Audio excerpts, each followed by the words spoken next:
हाँ दोस्तों, मैं सुनील शुक्ला एक बार फिर नए वीडियो के साथ।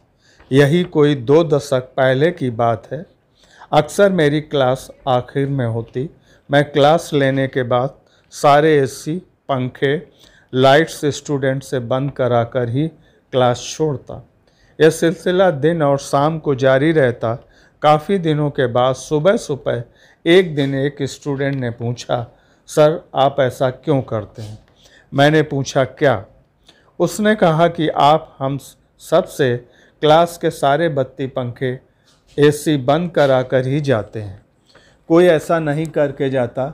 मैंने कहा ऐसा नहीं है, सभी लोग जिम्मेदार हैं। उसने फिर कहा फिर कम लोग ऐसा करते हैं।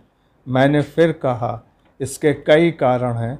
एक तो मैं गांव से हूँ, मेरे गांव में बिजली नहीं थी और आज भी नहीं है।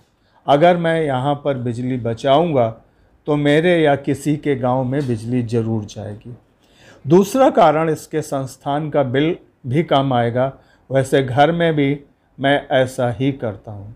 त्रिपाठी जी या फिर रंजीत सारे काम करके आएंगे, उनके पास और भी काम है। तब तक कितनी बिजली बर्बाद हो चुकी होगी, हम ऐसा नहीं कर सकते हैं।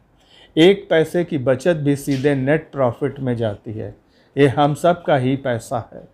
रहा सवाल मैं ऐसा क्यों करता हूँ, जब मैंने पढ़ा कि मुल्क की आज़ादी के बाद हिंदुस्तान और हमारे पहले प्रधानमंत्री जवाहरलाल नेहरू की ख्याति पूरे विश्व में चरम पर थी।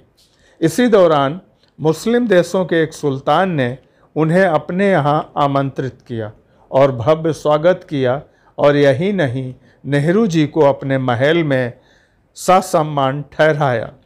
हमारे नेता और मुल्क का सम्मान किया। जब रात को नेहरू जी ने देखा कि महल की सारी लाइट्स जल रही हैं, तो स्वयं नेहरू जी ने महल की सारी लाइट्स बंद कर दी, सिर्फ एक को छोड़कर, और वो सोने चले गए। नेहरू जी को फिजूल खर्च बिल्कुल पसंद नहीं था।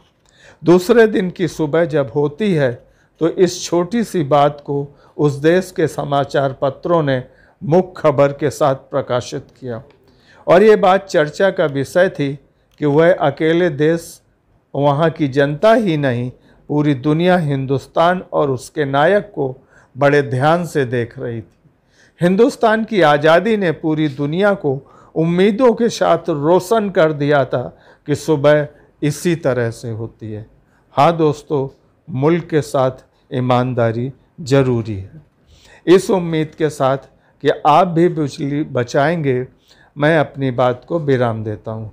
इस वीडियो को लाइक करें, शेयर करें और सब्सक्राइब करें। धन्यवाद।